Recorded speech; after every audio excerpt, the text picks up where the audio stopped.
Saudar mais uma vez Janiele, deputado federal Paulo Pimenta, Graça, Cássio. É sempre um prazer, né, participar de eventos, não só com a Janiele, mas também com a Graça. Já estive em um debate da POCA na reforma da Previdência, que foi muito proveitoso. Quero aqui, Janiele, agradecer o presente que eu ganhei da xícara. Eu estou usando, viu? Muito obrigado. Então, E vamos lá, quero. né? Eu queria falar inicialmente sobre a... Não. Eu também quero. Vixe, Janiele, ele comprou... Vixe, eu entreguei, ó, Janiele, desculpa aí. Pois bem, eu gostaria de começar, como os colegas começaram, Janiele, expondo de maneira bem geral como é que a gente traduz essa reforma administrativa, né? Que é a PEC 32/2020, né? Que está sendo discutida agora, foi mandada para a mesa da Câmara dos Deputados no dia 3 de setembro. Eu divido essa reforma em 4 partes, né? Vamos dizer assim, o que é que ela significa em 4 partes? Primeiro, diminui a transparência de como as coisas acontecem hoje, centraliza muitas decisões na mão do chefe do executivo, e quando eu falo executivo não é apenas presidente, eu estou falando aqui também de governadores e prefeitos, diminui o poder de fiscalização e de atuação do poder legislativo e, por fim, ele flexibiliza a estabilidade do serviço público, politizando o seu provimento. E aqui, no decorrer da discussão, isso vai ficar bem claro, né? Por que existem essas 4 partes, né? Primeiro, Janiele, é um cheque em branco, né? A gente vê diversas nomenclaturas previstas na PEC que vão ter que ser regulamentadas posteriormente. E como o deputado falou muito bem, quando a gente trata de PEC, é algo muito sério, porque a gente está alterando a Constituição Federal, que é a lei magna do país. Então, todas as demais leis não podem ir contra a Constituição. Então, o que tiver na Constituição, no lugar que você tiver algum dispositivo que contraria a Constituição, esse dispositivo ele deixa de ter eficácia, ou seja, ele deixa de valer.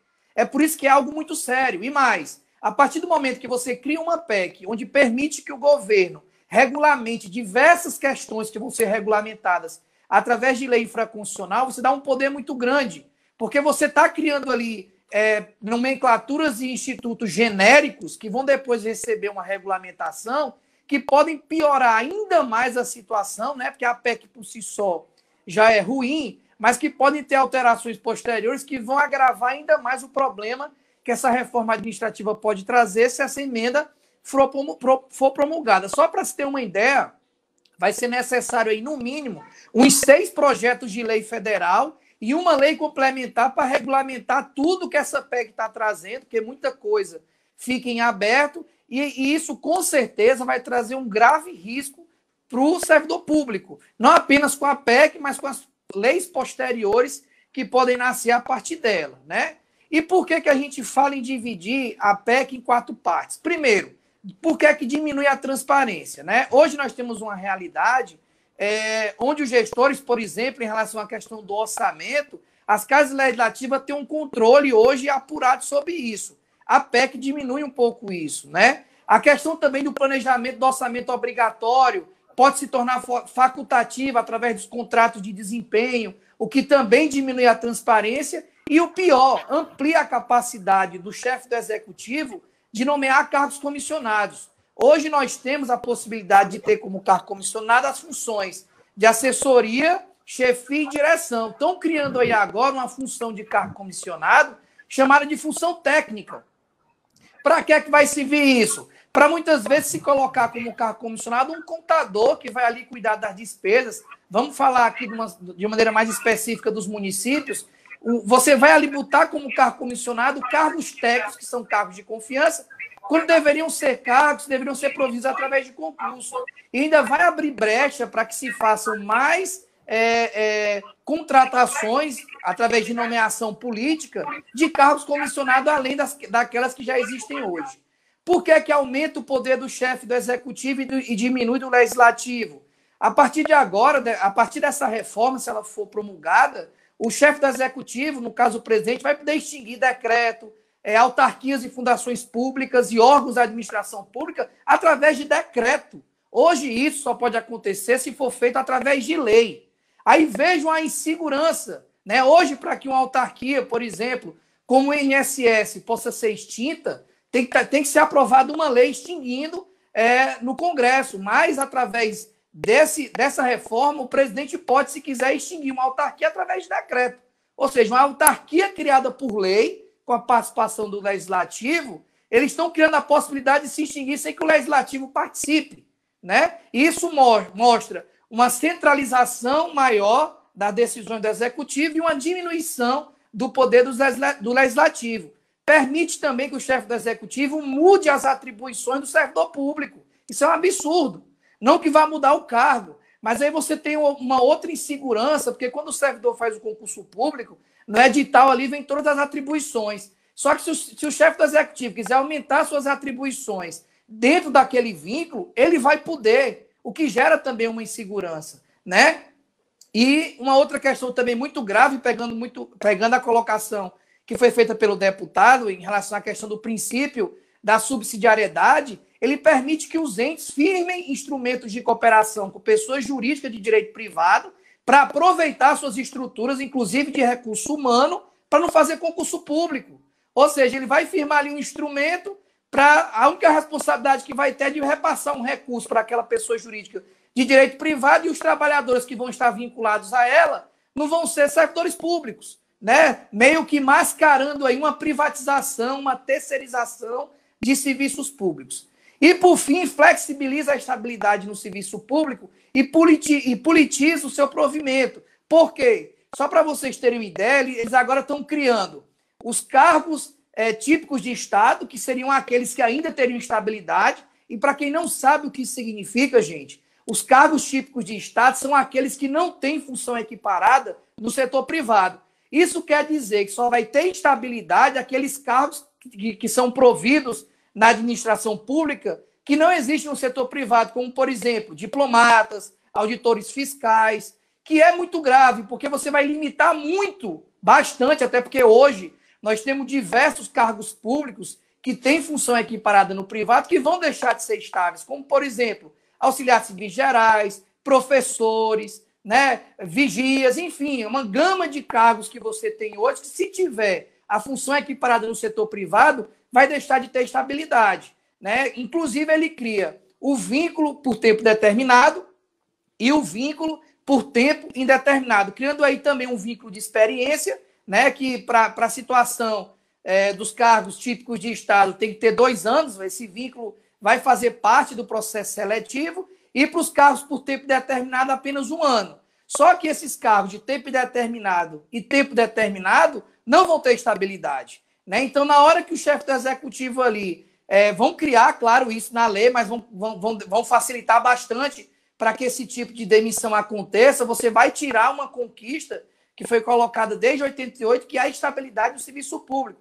E a primeira consequência disso, sabe qual vai ser? Um aumento do assédio moral no trabalho. Porque hoje, com estabilidade, nós temos assédio. Imagine quando for um servidor que não tem estabilidade. A gente sabe que nos municípios aqui, né, Janieire, Cássio, Graça também, que acompanham muito isso e acompanhou bastante. No interior, Graça, se havia demissão de servidor estável, que a gente tinha que entrar com ações na justiça, imagine sem estabilidade. Então, estabilidade não significa que o servidor... Estabilidade não é sinônimo de preguiça. Estabilidade, na verdade, além de outras funções, ela tem ali a finalidade de evitar um assédio moral e evitar que o chefe do executivo persiga seus servidores, né? Até porque ninguém mais vai ter segurança se não tiver estabilidade, né? E, assim, a reforma, ela atinge principalmente e unicamente os servidores vinculados ao poder executivo. Ela não é feita nem para o legislativo, nem para o judiciário. Os magistrados, promotores e parlamentares estão de fora dela. Então, essa história de dizer que quer combater privilégios foi o mesmo argumento usado na reforma da Previdência, né? E não vai se combater privilégio nenhum, como a Graça colocou. Há pouco tempo nós lutávamos para segurar um salário mínimo para o trabalhador. Isso é privilégio, né? E também desmistificar essa ilusão de que essas alterações só vão atingir quem vai entrar a partir da emenda. Não é verdade, gente. O deputado Paulo Pimenta colocou bem aí que já existem diversas alterações nessa PEC que vão retirar direito lá do servidor do município. Vão tirar o anuênio, que é o adicional por tempo de serviço, o quinquênio, triênio. Então, se todo ano você tem um acréscimo de 1%, a partir da PEC, se ela for promulgada, você vai deixar de ter. E, às vezes, essa é a única forma do servidor público, principalmente municipal, ter um acréscimo salarial, porque nem revisão salarial tem. Aí fica contando com isso. Cada ano aumenta 1%, e aí, por exemplo, o servidor tem 10 anos, fica com 10%. Mas vamos supor, você que tem 10 anos hoje, se a PEC passar, você não vai ter amanhã 11%, 12%, 3%, não. Você vai deixar de aumentar esse percentual porque a PEC vai vedar esse tipo de vantagem. Né? Ou seja, nenhum regime, automaticamente os anuênios de todos os regimes jurídicos do Brasil vão ser revogados, porque a Constituição não vai mais autorizar dali para frente a sua implementação. E não apenas isso, como o deputado colocou, vai se acabar com o direito da licença-prêmio. Hoje, muitos municípios ainda têm esse direito assegurado, ou seja, para cada 5 anos o servidor tem 3 meses de licença remunerada, automaticamente isso também vai ser revogado.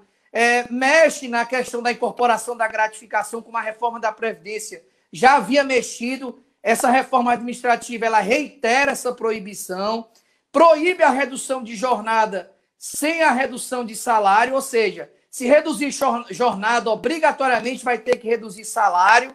Inclusive, hoje nós temos inúmeras situações de servidoras que têm filhos autistas que conseguem reduzir sua jornada sem prejuízo dos vencimentos. Com essa PEC, esse pessoal vai ser prejudicado. Porque na hora que reduzir a jornada para cuidar do seu filho autista, para gozar de um direito que está previsto em lei federal, vai ter que ser obrigado a reduzir a jornada e perder salário.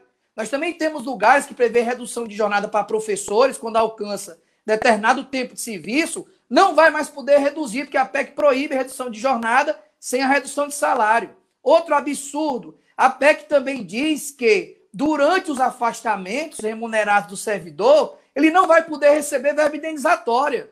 Ou seja, não vai poder receber insalubridade, periculosidade, adicional noturno. Hoje nós temos muitos servidores, quando tiram férias, ou tiram licença-prêmio, ou tiram salário maternidade, continuam recebendo suas verbas indenizatórias que são pagas de forma habitual. Né? A PEC tira esse direito, ou seja, a pessoa vai estar afastada e vai ter prejuízo nos seus vencimentos, porque a PEC proíbe que verbas de natureza indenizatória sejam pagas durante o afastamento dos servidores. E ela tem uma armadilha também. Ela permite, essa PEC, a acumulação de cargo público sem criar exceções, né, para aquelas pessoas que têm vínculo por tempo indeterminado. Hoje, para acumular cargo público, você só pode acumular se for 2 de professor, 1 de professor com técnico superior, ou 2 na área da saúde. A PEC ela diz assim, não, a partir dela você agora vai poder acumular cargo público, mas tira a estabilidade. Isso não vale a pena, é uma troca que não vale a pena. E mais, diz que quem já está, né, mantém o seu direito à acumulação, mas quem não tem acumulação que está, se for acumular depois da PEC, vai ter que seguir a regra dela.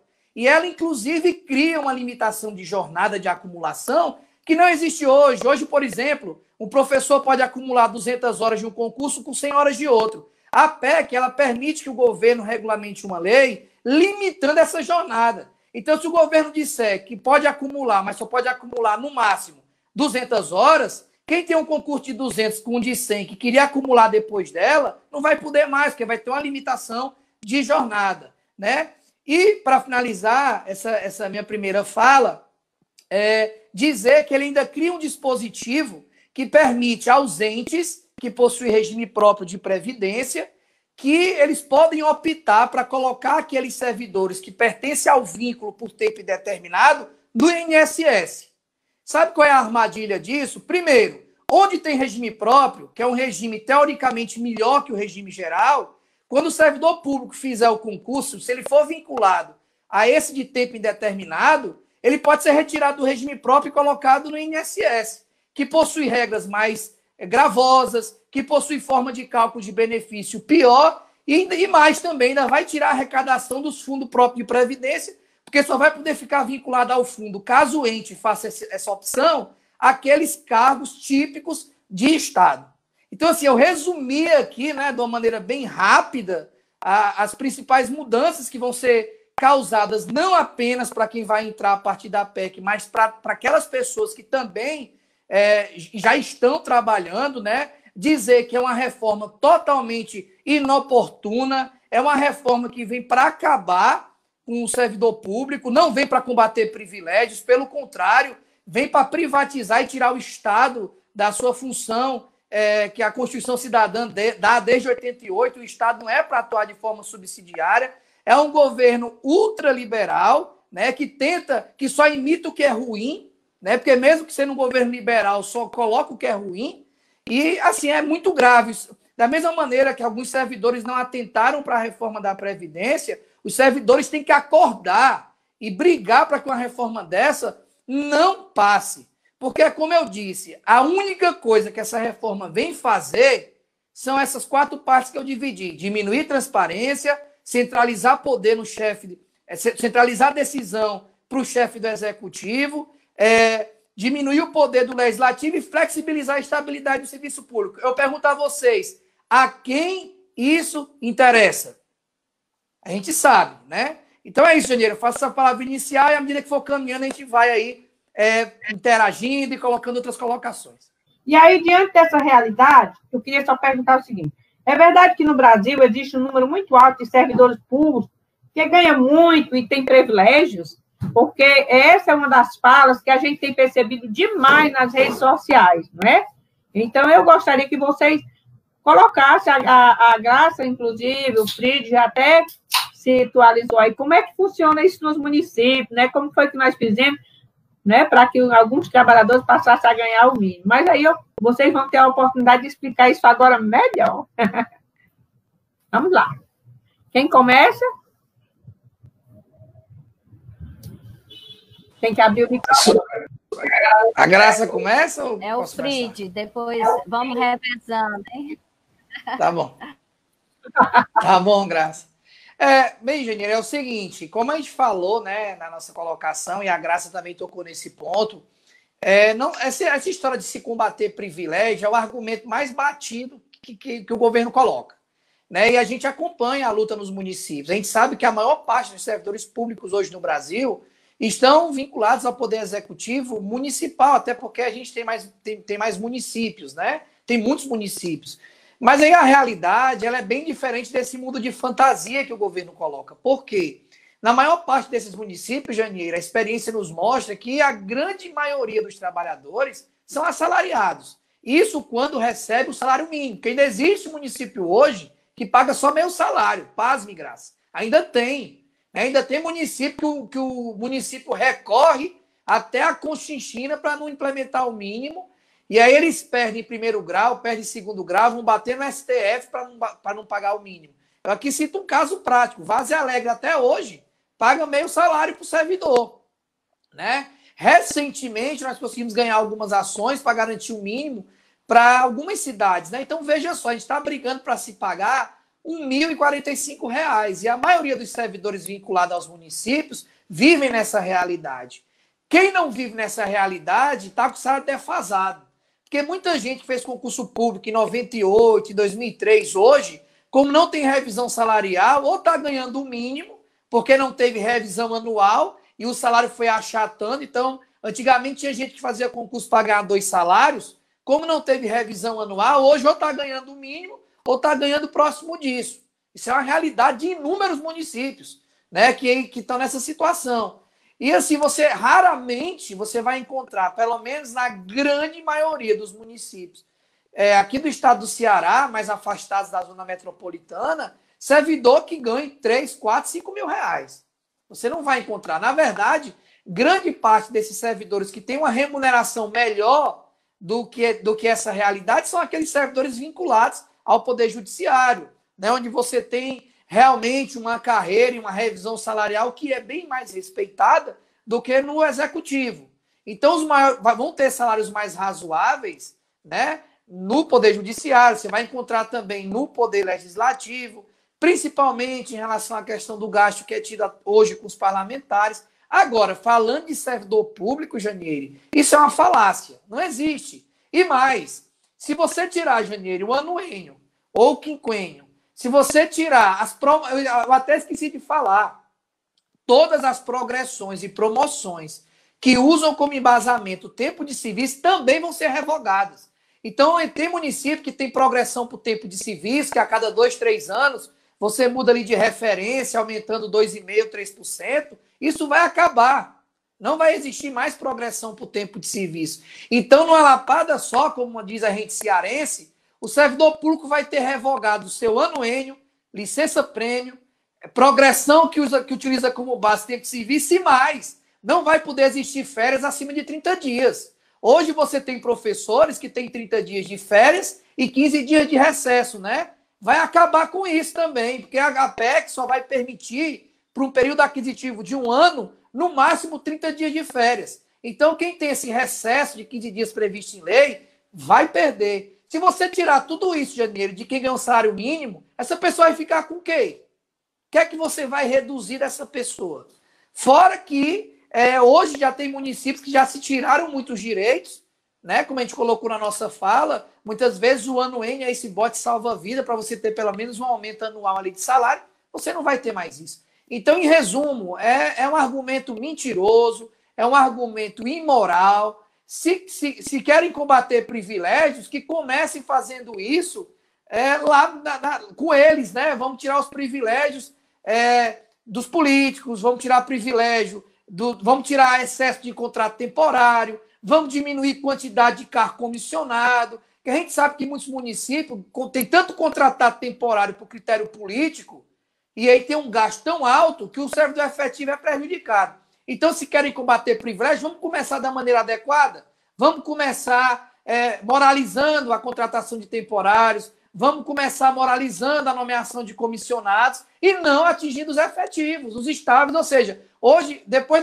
dessa PEC, estudar para concurso público não vai valer mais nem a pena, porque você vai estudar, vai disputar a vaga. Eu digo isso porque eu já tive uma fase de concurseiro, você mal tem vida, você passa o dia sentado estudando para você assumir um cargo público e não ter estabilidade. Então é isso, né? Privilégios, esse argumento de privilégios, não acreditem nisso. É balela. Graça, só complementar uma informação que você colocou que é muito importante, é preciso que as pessoas saibam a diferença de efetivar para estabilizar. Hoje, você falou muito bem aí, quando a pessoa faz o concurso público e toma posse, ela já é automaticamente efetivada e com 3 anos ela se torna estável. Pela reforma administrativa, ela vai ter que trabalhar, para quem é cargo típico de Estado, 2 anos para ser efetivado. Não é nem para ser estabilizado.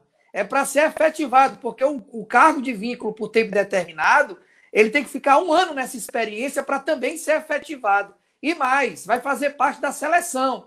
Então, ele vai criar ali um número de vagas, várias pessoas podem se submeter a essa experiência, mas nem todas vão ser efetivadas. Porque se o edital, por exemplo, prevê que só vão ser efetivados aqueles 2 melhores que tiveram o melhor desempenho, o restante é tudo colocado para fora, se não for efetivado. Então, a pessoa já sai antes mesmo de ser empossado, vamos dizer assim, né? E outra coisa importante, Graça, pegando a sua fala, uma reforma dessa, ela vai acabar com os planos de carga e carreira por tabela. Por quê? Porque não vai ter mais carreira, não vai ter mais... Vai fazer a carreira de quem? Se você vai limitar a quantidade de servidor, que são cargos típicos de Estado, uma minoria vai ter estabilidade. Como é que você vai criar carreira para quem não tem estabilidade? Para quê? Né?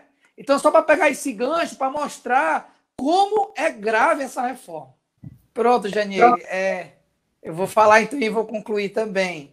É o seguinte, Janiele, como a gente disse na nossa fala, essa PEC é apenas o pontapé inicial da série de coisas que podem acontecer caso ela venha a ser promulgada, né?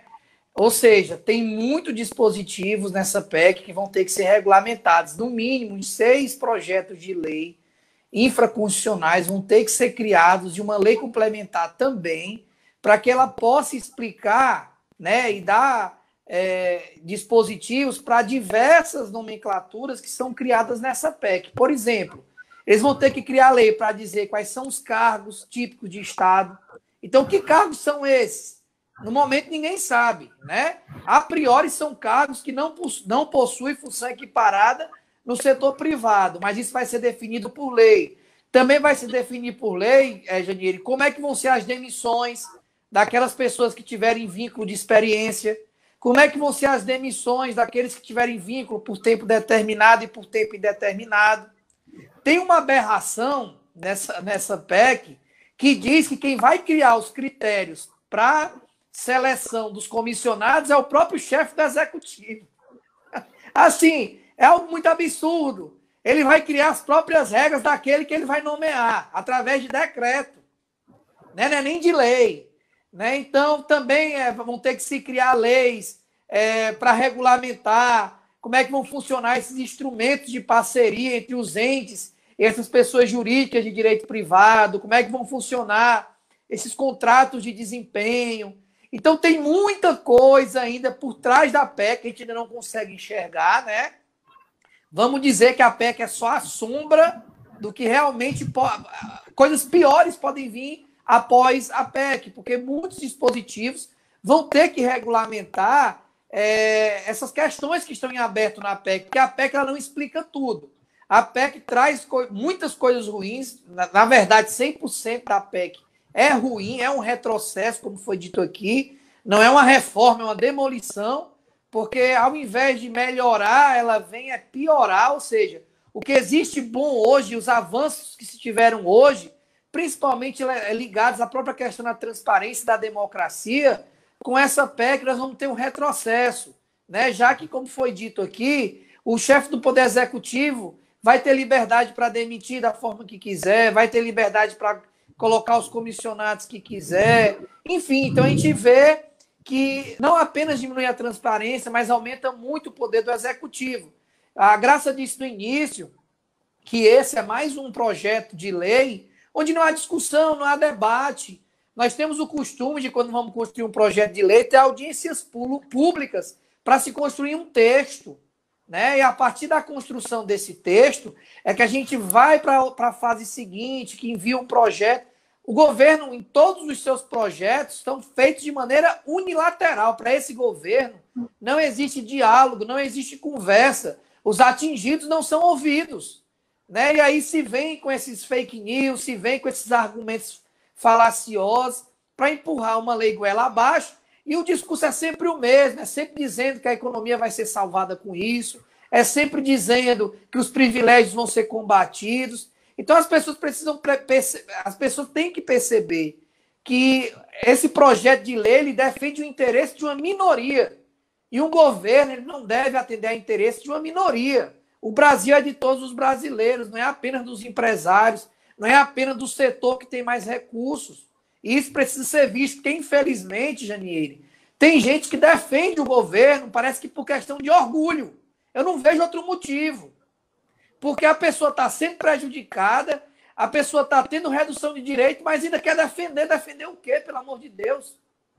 Não há o que defender. Né? Então, é por isso que eu acho, já entrando no final da minha fala, que nessa época de eleição as pessoas têm que ter muito cuidado em quem vão votar. Gente, não tem uma memória curta. Nesses 4 anos, lembrem-se dos vereadores que votaram a favor do prefeito sem nem ler o que estava votando. Lembrem-se dos vereadores que tiraram direito dos servidores. Não vote em quem lhe prejudicou. Isso é básico. Como é que eu vou colocar? Como é que eu quero mudança deixando as mesmas pessoas? É impossível você ter mudança se você mantém as mesmas pessoas que até então não mudaram nada. Pelo contrário. O que se percebe no decorrer dos anos, Janiele, antigamente, nós lutávamos para conquistar direitos. Hoje é para manter o que tem. É um absurdo. É uma total inversão.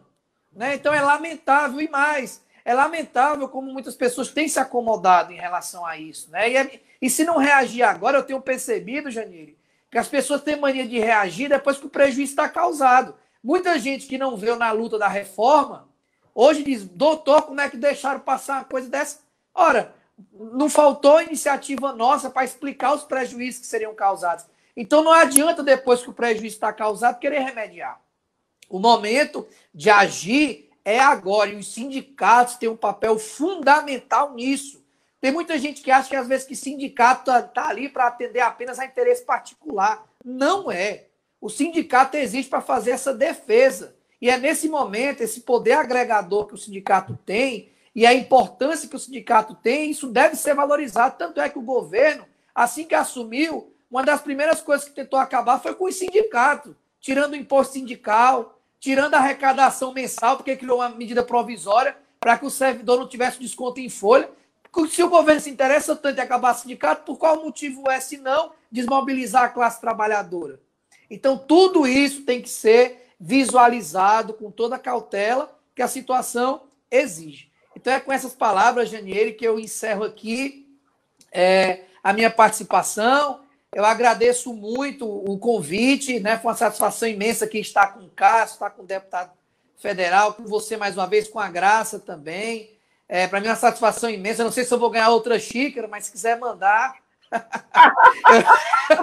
pode mandar que a gente recebe. Né? A Graça Todos também vai querer. Ganhar, A Graça vai ganhar. A carreira que eu ganhar primeiro.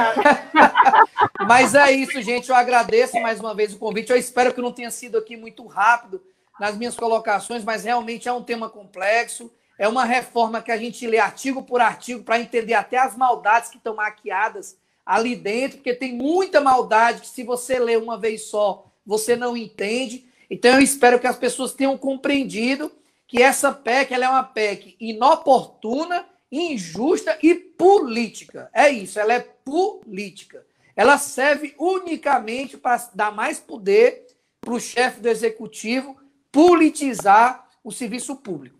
Em resumo, no meu resumo que eu fiz do apanhado, do contato que eu tive com a PEC, é isso. A gente vai ter que lutar, porque se não lutar, gente, as coisas vão... A tendência, o que se mostra é que, se a gente não reagir, nós temos um futuro obscuro pela frente. Então, vamos se colocar contra esse negócio aí, pelo amor de Deus. Então é isso. Valeu, um forte abraço e até a próxima.